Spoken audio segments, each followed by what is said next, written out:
Welcome, everybody. My name is Silva. I'm a local educator and yoga teacher and sundry other things here in Santa Barbara. And it is my pleasure to introduce Brad Onishi, Dr. Bradley Onishi, very good friend of mine, graduated from here at UCSB with his doctorate in the Religious Studies program and has been teaching ever since. He's currently teaching up at the University of San Francisco, and he's also continuing to do his work that led to this book with co-host Dan Miller for the Straight White American Jesus podcast. And it is my honor and my privilege and my pleasure to introduce my friend, Brad Onishi. Yay! So do you want to tell a little bit about how, like, all of this Sure. came to be? Yeah. So first, thanks all of you for coming. It means so much for me to be at Chaucer's. I, lived here for 6-7 years as a graduate student. Spent way too much money at this store. So getting to come back and be here is really special for me. It feels like a homecoming in many ways. As Al said, this comes from a very personal place for me. I converted to evangelicalism at age 14. So my dad's Japanese American from Maui. My mom's a white woman from Tennessee. They met here in the middle. Non-religious household. I think they thought if they kept the religion out of it, maybe, marriage would work. Dad grew up Buddhist, mom grew up, Assemblies of God. Well, it didn't work. They got divorced anyway. However, I converted at 14. My girlfriend in 8th grade invited me to church, and I just thought, well, that's a great idea on a Wednesday night to see my girlfriend. And mom will definitely say yes, right? I mean, she's going to let me out of the house. And she did, and to her chagrin, I became a complete Jesus freak. And by age 16, when she said, hey, what do you want for Christmas? I said, Mom, take the money you were going to spend and here's some pamphlets, and you can buy Bibles for people in Nepal or in India, because that's more important, right? And she looked at me at that point like, could you just be 16? Like maybe just sneak out of the house, smoke some pot, And so what I realized later on, I became a minister when I was 20. I was married by the time I was 20. And on my way to seminary. And what I realized later on, after I sort of deconverted and really started to approach religion critically, is that I was part of a church that was a Christian nationalist church. The flag, the American flag and the Christian flag were always touching in our worship sanctuary. We talked about Old Glory in a way that rivaled the kingdom of God. And we elevated political issues such as reproductive rights and other things to the level of doctrine, right? You would have thought that they were just as important as the resurrection of Christ or the Trinity.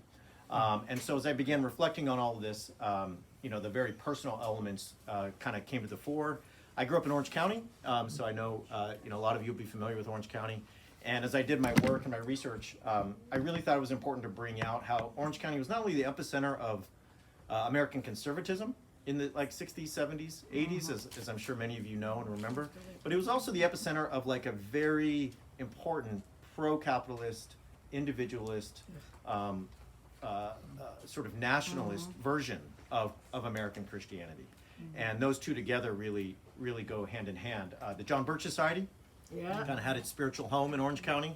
And a lot of folks, at least outside of California, don't expect Southern California to be so important in the story of contemporary Christian nationalism. But, Barry Goldwater, some of y'all remember, the cowboy senator. Well, he really got pushed over the finish line to be the GOP nominee by California, and it was really Southern California and places like Orange County and Ventura and others, San Diego, that really had strong showings for Goldwater. Ronald Reagan, spiritual home, was Orange County. Richard Nixon was born in my hometown, a mile from where I grew up, and his church was my church. So we're both evangelical Quakers. And the pacifism didn't really stick there with Tricky Dick, but anyway, and then the Orange County Airport's called John Wayne Airport. So I don't think I need to go further in this sort of pantheon of middle 20s, late 20th century conservative icons to sort of tell you where this book comes from, where my interest in the book comes from, and how it all kind of came together. So yeah. Well, there's a chapter in there specifically dealing with kind of the political stuff, especially around Reagan, and maybe that could be a nice starting point for you to do a little bit of reading. Yeah. So let's talk So Jimmy Carter's 98, Yeah. headed to hospice, right? We all got the news. We all got the alert on our phone, right, the other day. Yep. And I think, you know, a lot of folks ask me all about how could you know, conservative religious folks think Donald Trump is their man in 2016, 2020. It's obviously a question that's been addressed in countless think pieces, books, articles. But one of the things that I point people back to is the election between Reagan and Carter, right? And I think some of you all know this history, but 1976, Jimmy Carter becomes president. And, you know, if you wanted to make a presidential candidate in a lab that you think would really be a hit among the religious right, the moral majority, Jimmy was That's it. right, he was, yeah. Born a Southern Baptist, always had his Bible in his hand. He's from rural Georgia. His daddy's a peanut farmer. Married his high school sweetheart, right? Him and Rosalind been married like over 70 years now, okay? Right? Becomes a military officer. Like, you can't, if we were in a video game constructing the best character possible for a white Christian, you know, president, you think it'd be Jimmy Carter. Well, by the time we get to 1978, 1979, the architects of the religious right, people like Paul Weyrich and Richard Grigory, along with the moral majority folks, right? Jerry Falwell, Pat Robertson, Tim LaHaye, they're so fed up with the peanut farmer, Southern Baptist Sunday school teacher that who do they want in the White House? Well, they want, you know, the man from up the road, right? You know, the museum's just up there, down the 101, Ronald Reagan. So Ronald Reagan was what? A divorced Hollywood actor. Didn't have a great relationship with his kids. They weren't all that, you know, big fans of his. You know, Nancy had an astrologist follow her around in the White House, and I got nothing against astrology, but a lot of evangelicals do, right? Okay. He was pretty wishy-washy on abortion when he was governor of this state. But so why? Why vote for Reagan? Well, let me read a little bit. I promise it won't take long, and then we can talk a little bit more, have some discussion. It's easy to think of Ronald Reagan as an affable, handsome Hollywood actor who used his stage presence and on-camera persona to woo conservatives and independents. Though his policies were conservative through and through, he had the power to charm and magnetize his audiences in ways that escaped other Republican candidates, including Barry Goldwater. His appeal, the tale goes, was as much likability as it was policy. The standard story about Reagan and the new religious right is that the latter abandoned Carter the evangelical for Reagan the actor in a bid to see their political agenda advanced by the White House. There's no denying the truth of this narrative. As the 1980 election approached, the new bloc of Christian nationalist, evangelical, and Catholic voters that formed the heart of the new religious right turned from Carter and threw their support fully behind the former governor of California. There's no question that the moral majority and other religious right organizations turned out multiplied millions of voters, Jerry Falwell proclaimed after Reagan's victory. In many ways, the shift from the Southern Baptist to the Hollywood actor was unsurprising. Evangelicals and Catholics were unhappy with Carter's approaches to abortion, the ERA, gay rights, and the Cold War. They wanted a nationalist more than a Baptist, and political power more than religious solidarity. Despite the fact that Reagan was a divorced man who made his living in Hollywood, a den of sin according to many conservative Christians, and despite the fact that he'd supported abortion as governor of California and had tense relationships with his older children, the new religious right viewed him as more Christian than the evangelicals sitting in the Oval Office. We have to make a choice between a person who may be less than perfect but who supports the values we believe in, said Paul Weyrich. In that case, we come down on the side of Ronald Reagan. But the story goes back further than the Carter administration, to the Goldwater campaign of 1964. As Election Day approached in 64, Reagan gave a famous speech on behalf of Goldwater. While Goldwater would ultimately lose the election, the speech, A Time for Choosing, propelled Reagan to the national spotlight as the next great hope of American conservatism. This is the issue of this election, whether we believe in our capacity for self-government or whether we abandon the American Revolution and confess that a little intellectual elite in a far distant capital can plan our lives for us better than we can plan ourselves, Reagan said. You and I are told increasingly we have to choose between left or right. What I'd like to suggest is that there's no such thing as left or right. There's only an up or down. As Randall Balmer noted in a 2021 interview with me, Reagan's first foray into politics was to support the repeal of a California Housing Act that had been designed to eliminate racial discrimination in real estate transactions. Like Goldwater, he opposed the Civil Rights Act and Voting Rights Act. Only 2 years after the failure of the Goldwater campaign, Reagan became governor of California. His platform was based on, among other things, restoring law and order. He was re-elected to a second term in 1970, and by that time, the whispers of his presidential run were turning into shouts all over the country. 20 years before he ran against Jimmy Carter through an extremist libertarianism and Christian nationalism that began with the grassroots movement in Southern California, Ronald Reagan was building and cultivating support.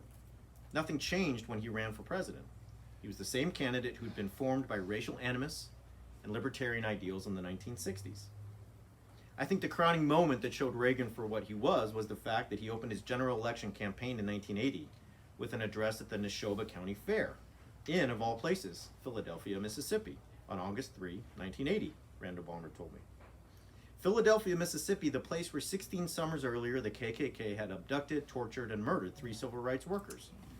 And lest one miss his meaning, Reagan on that occasion invoked the timeless segregationist battle cry of states' rights.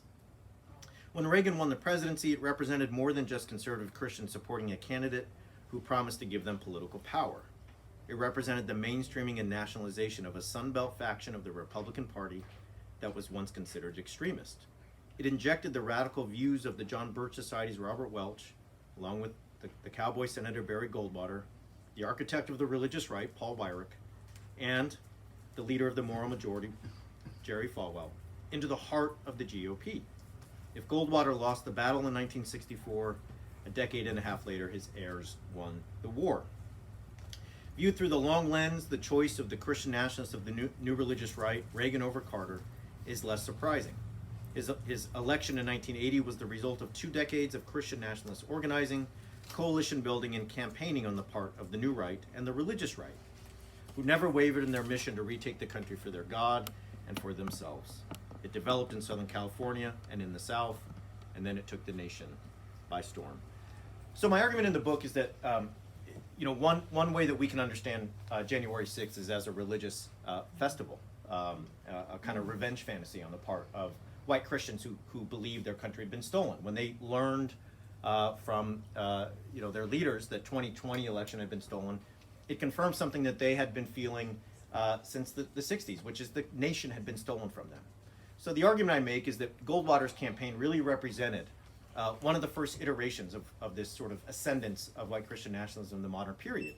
Up there in San Francisco in his acceptance speech, he gave the famous line, extremism in the defense of liberty is no vice, and moderation is no virtue. My argument would be that mantra really stuck with certain factions of the Republican Party and those who would become the leaders of the religious right, such that even though he got destroyed by Lyndon Johnson in that election, right, only won 5 states in the Deep South and his own state of Arizona, he might have lost the battle, but his heirs never forgot what they learned from him. If your country's been stolen from you, extremism is how you have to operate if you want it back. So if we live in the 60s, where the civil rights movement is budding, the feminine mystique has just been published, where Voting Rights Act would change things in the middle of the century, there'd be widespread sweeping immigration reform, where Stonewall would happen, where the Loving case would mean interracial marriage was protected, and mixed race marriages would be not something that could be attacked on a state level. I could go on and on and on about the unfinished but incredibly important work of the 1960s. Well, Goldwater gave the mantra of those who didn't see that as progress, but as stealing the country out from under them. So the white Christian nationalists thought, yes, extremism is a virtue, and we're going to stick with that until we get what we want back. Reagan, for me, is a continuation of that. He's not the affable Hollywood actor, the charming Gipper. He's a continuation of Goldwater's program, and mixed in with all of this is, of course, the ascendance of what many of you know as the religious right and the moral majority, and the way that political operatives and religious elites really merged their programs to form what has become and still remains a formidable force in American politics. When we get to the Trump administration, we see an acceleration of all these things. We see a kind of jumping of the shark in a way. But in my mind, even if it's an acceleration, it's not an aberration. There's really a way to see that This is something that had been in the works for 6 decades. And by the time we get to January 6, 2021, it's shocking to see the Capitol overrun, but if we pay attention, it may not be that surprising. And I'm not sure we're out of the woods yet. So I'm happy to talk about any more of that and take questions or turn it back to you, Al. Well, you just said that you see January 6th as a religious event, and other places in the book you keep talking about how you have, it's like almost 3-dimensional, or at least 3 major dimensions to what's going on. You have the political, you have the cultural, and you have the religious as kind of being the thing that threads these together. Is there any way that you can talk about that? Yeah, so I think when I talk about Christian nationalism, one of the things that's really important for me is to point out that it's really a cultural identity. So it's real easy to think of us having a society where we have, hey, here's religion, right? Here's my religion circle. Here's my politics circle, right? Here's my culture circle, okay? And yeah, they're all just separate domains. Sometimes they cross over, but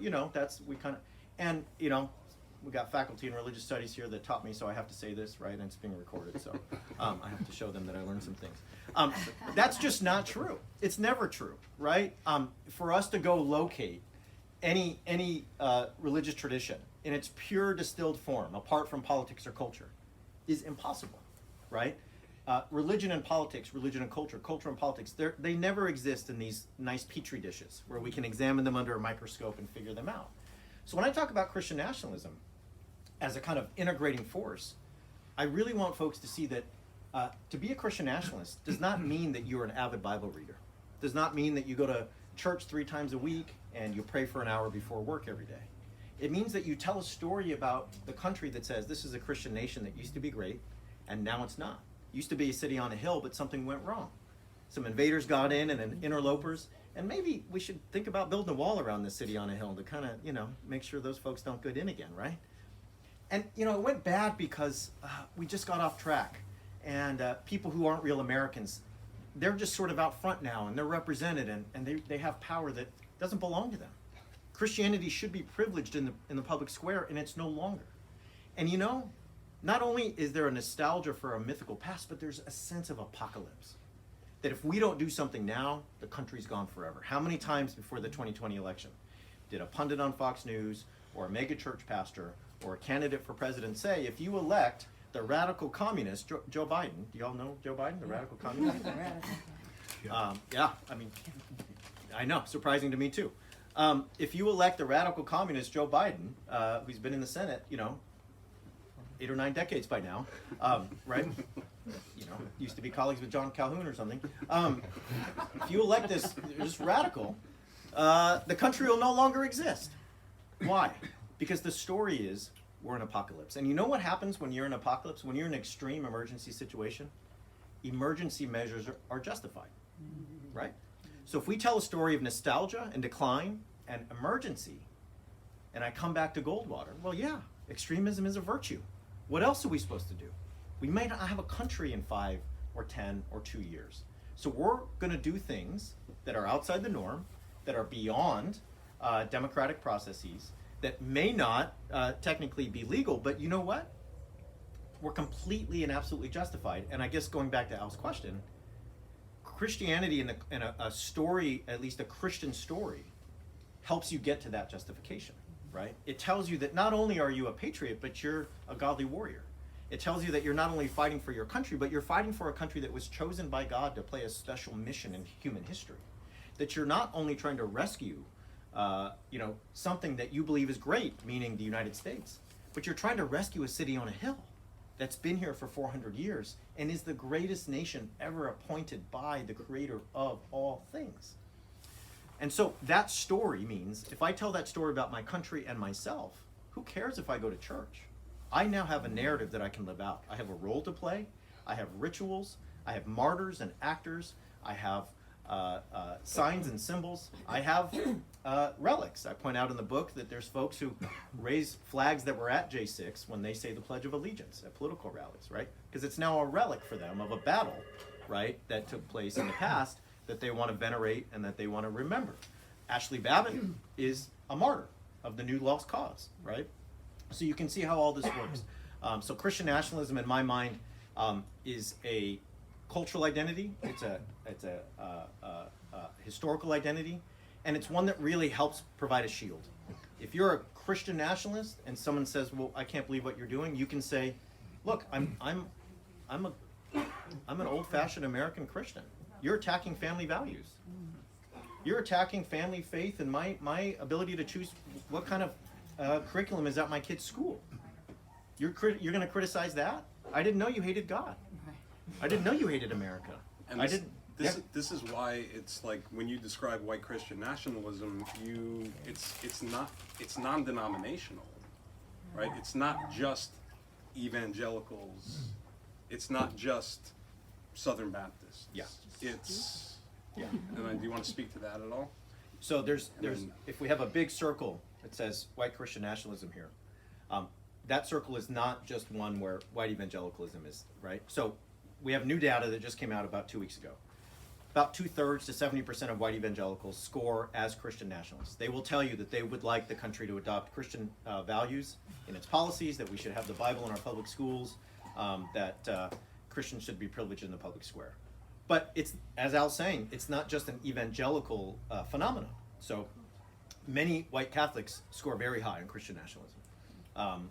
Members of the Latter-day Saints score high there. It's not just Southern Baptist, it's not just Presbyterian. And again, right, it really is non-denominational in the sense that it's about a story you tell. It's about an identity you adopt more than the doctrine you adhere to, right? Once again, you know, as scholars of religion, my students always want to know about belief. Okay, so what do Mormon people believe, right? What do Hindu people believe? And what I tell them is, you know, we can talk about what people believe, but I want to talk about what people do. I want to talk about the stories they tell. I want to talk about the rituals they practice. I want to know about the symbols that they fly and they wear. I want to know about the histories that are really important to them.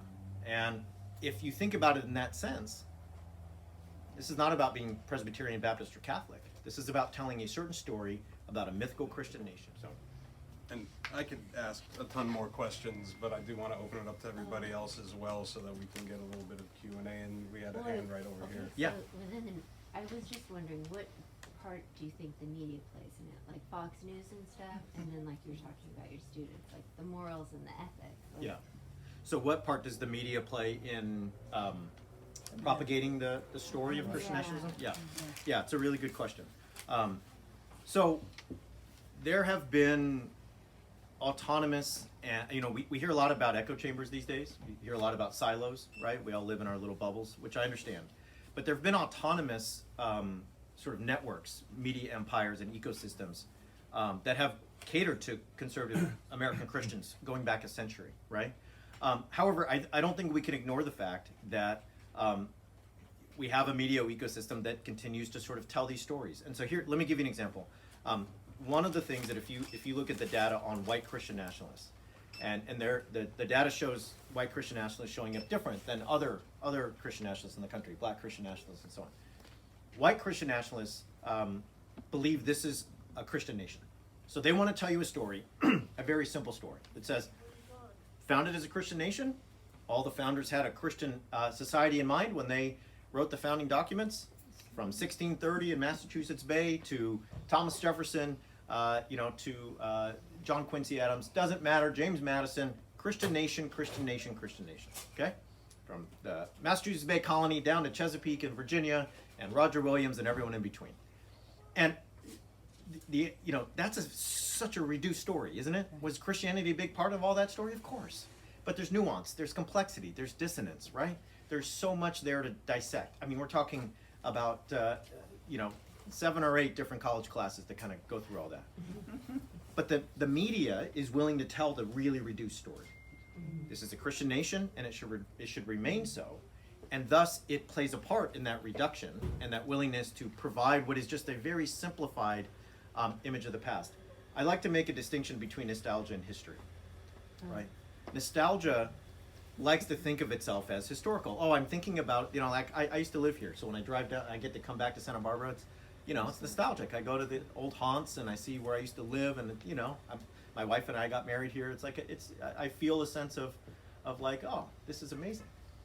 But I'm always reminded at some point in the trip of like, when you lived here, you had so much fun. And, you lived here, just like all of you. Life is good, life is bad. It's fun, Some days it's not so fun, is it? But if I stay within the nostalgia, it's just like, oh, those were the good old days, weren't they? Santa Barbara, sun, never had a bad day, was never sad. Girlfriend never dumped me. I was worried about the future and my career prospects. Nah, didn't do that, right? Nostalgia invents a mythical past in order to tell a story about the present. And I think there's a way that what you're referencing is that the nostalgia is told over, this nostalgic tale, which is really mythological, is told over and over again to the point that for millions of Americans, it's now history. I'll say one more thing about the media I think is really important, which is that there's a deep sense of fear of criticizing Christianity in the American media. In the wake of the murder of George Floyd, there was a baseball game, the Mets. No, you're a Yankee, sorry. You're Yankees. Al's from New York, sorry, Al. So the Mets and the other team, everybody kneels before the game. All the players, all the coaches, right? We're talking, 60 people. One guy doesn't kneel. He's standing on the third baseline. He's the only one standing up, right? And after the game, what are the reporters going to do? Hey, buddy, you didn't kneel. Everyone else did. How come you didn't? What did he say? I can't kneel because I'm a Christian, right? So this is like a great example of Christian nationalism at work. Okay. Did he say I didn't kneel because I think police brutality is pretty good, actually. I think we should have more of that. Nope. Did he say I didn't kneel because I don't care about black people? Nope. He said I can't kneel because I'm a Christian. So if you're a reporter in that, if you sort of retort back and you say the wrong thing that sounds kind of aggressive, guess who you are tonight? Front and center on Tucker Carlson. Yeah. You hate God, you hate America, and the media's run amok. Yeah. So if you're that reporter, you're like, I got to choose my words wisely. So, they left the guy alone. A couple weeks later, hey, you never told us what church you go to. You're a Christian, and you couldn't kneel. What church do you go to? What did he say? Oh, I haven't been to church in years. I don't go to church, right? So it's a great, what's he doing? He's telling you a story about himself. And not only does it really work well as an identity, but the media is like, I don't want to criticize you too much because if I do, I will look like the bad guy, right? So, any Simpsons fans? Any Simpsons watchers? We know who the Simpsons are? Okay. So on the Simpsons, we have Ned Flanders, right? Y'all know Ned Flanders? So Ned Flanders is an annoying neighbor up the street. He's a moralist. He doesn't want Homer to drink so much beer. He's the guy at the barbecue that tells you not to cuss around the kids. You're like, okay, Ned, thank you very much, right? Okay? He wants you to come to church all the time. We treat white Christians in this country like Ned Flanders. They're moralist. They want you to go to church and quit drinking so much beer and don't cuss around the kids, right? They're annoying, but they're not dangerous, are they? There's Mr. Burns, though, too. You all know Mr. Burns? Yeah. He's kind of he owns the power plant. He's authoritarian. He wants all the power. Release the hounds. If people he's always telling Smithers what to do. Doesn't care if he hurts anybody. Just wants power, right? Oh. My argument would be that we need to use a lens that is willing to see at least some, right, white Christian nationalists in this country as much closer to Mr. Burns than Ned Flanders. But it's really hard to do that in the American media without being painted as a God hater, anti-American, and so on and so on and so on. In today's Times, they have a really good article with striking polling regarding this very subject that you're talking about, Christian nationalism. The question I have is, I wonder if you have thought about this. What percent is racial animus that drives Christian nationalism? Yeah. This is a great question. So, just to be clear, right? If we look at the data, there are black Christian nationalists in the country. There are other Christian nationalists of color in the country. On the whole, what the data says is that the story they tell about the United States is drastically different than the one I've been outlining over the last 20 minutes. The story they tell is usually one that says, this is not a country that has ever lived up to its creed. It's not one that's ever extended liberty, independence, equality to all people, but it could. It could. We could be a more perfect union. We could. It's a hopeful narrative. It's a narrative of the future, not of the past, not of nostalgia. So I think that's number one to talk about.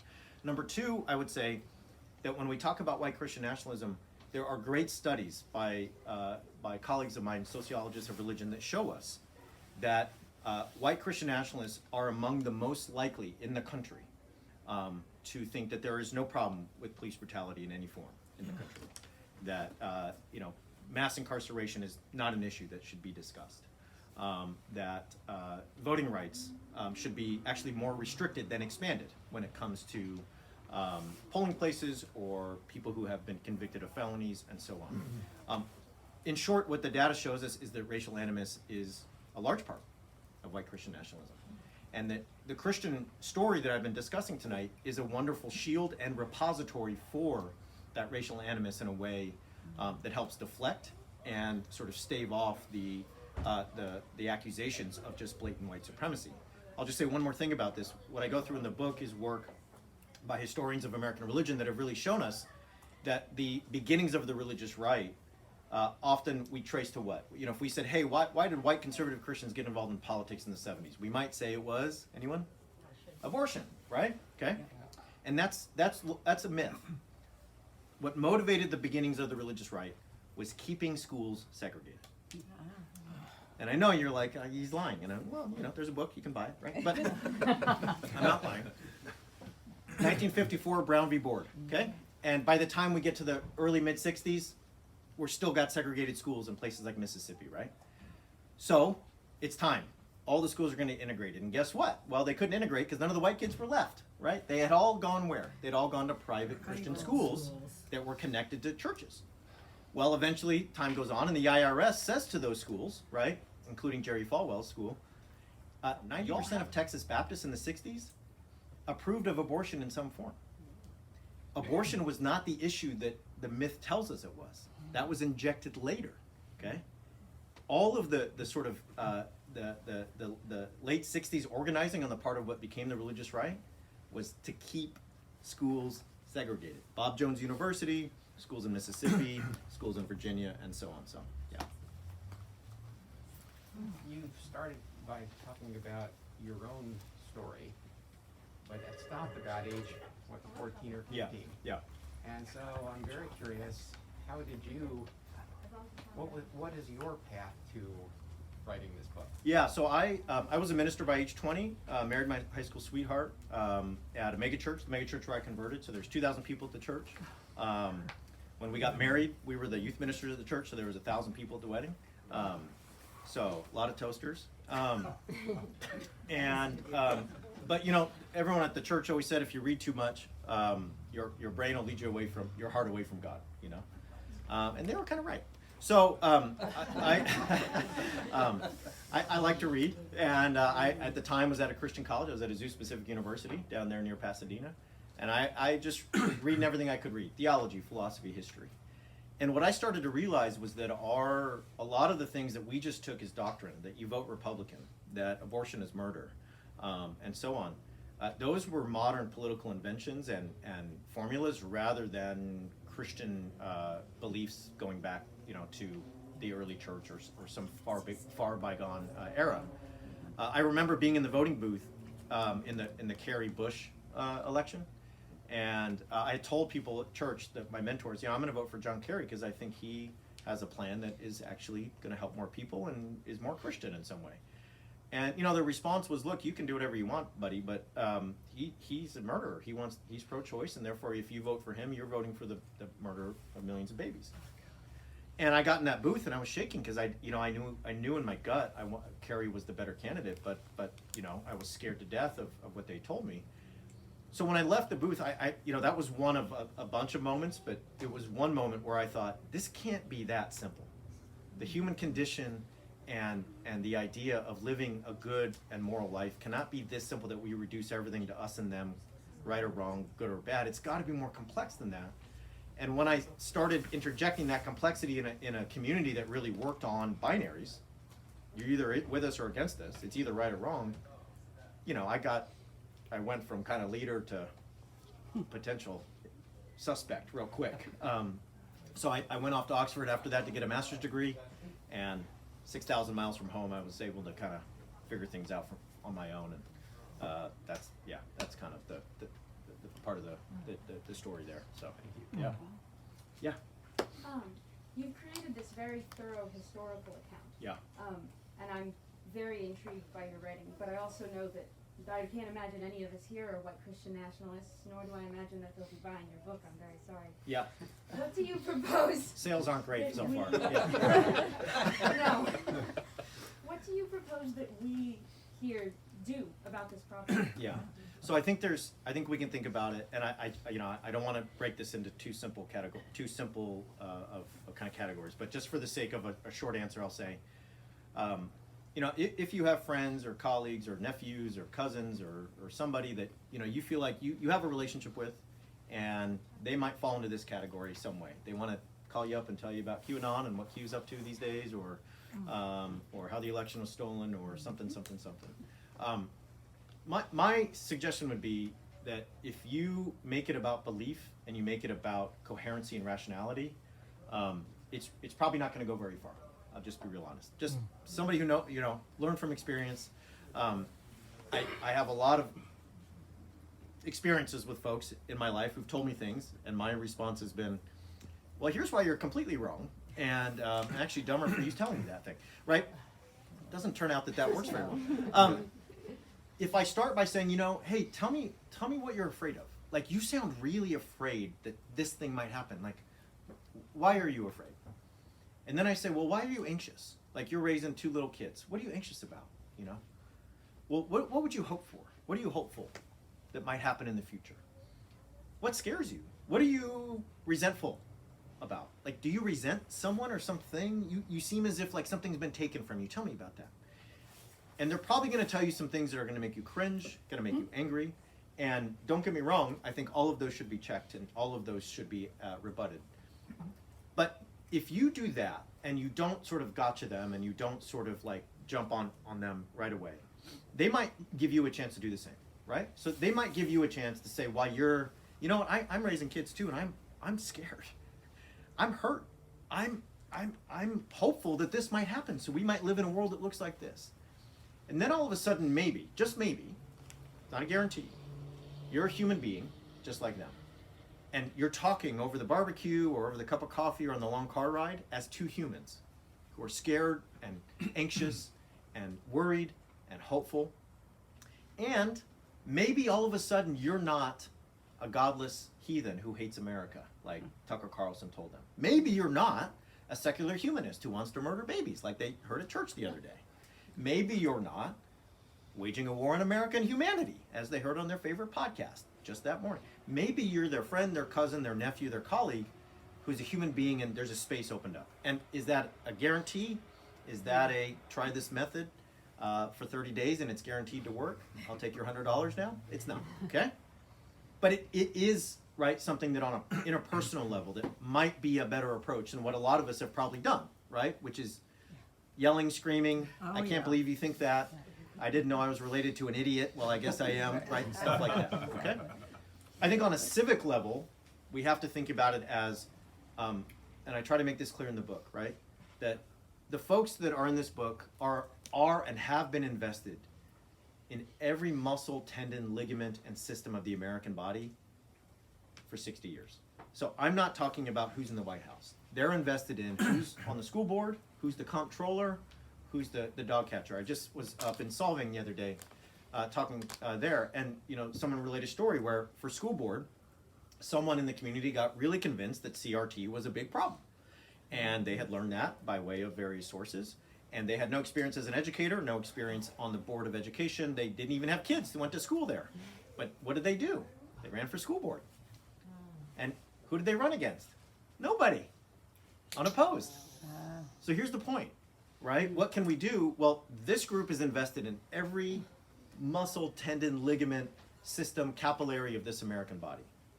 So I would ask, where's your investment? And I'm probably preaching to the choir. I know all of you probably have things you do and ways you spend your time and energy.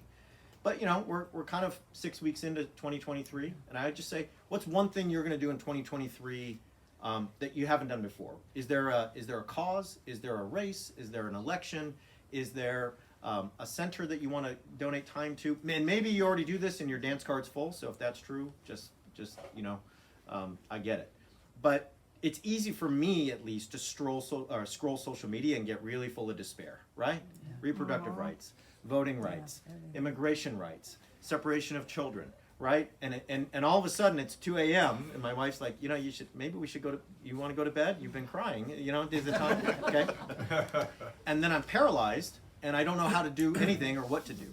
So I would say, stop scrolling and pick one thing. What's the thing you're going to do? And then who are the people you're going to support that are doing other things that you can't?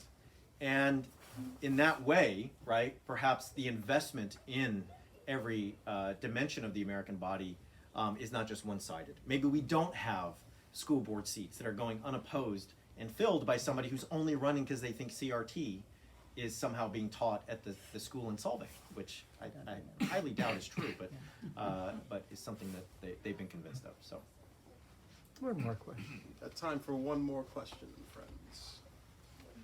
Do you think, so what's the end goal? Like a religious theocracy almost? I mean, it seems on the more sort of apocalyptic level that that's what some of them are really pushing for. Online, a lot of extremists and Christian nationalist groups. yeah.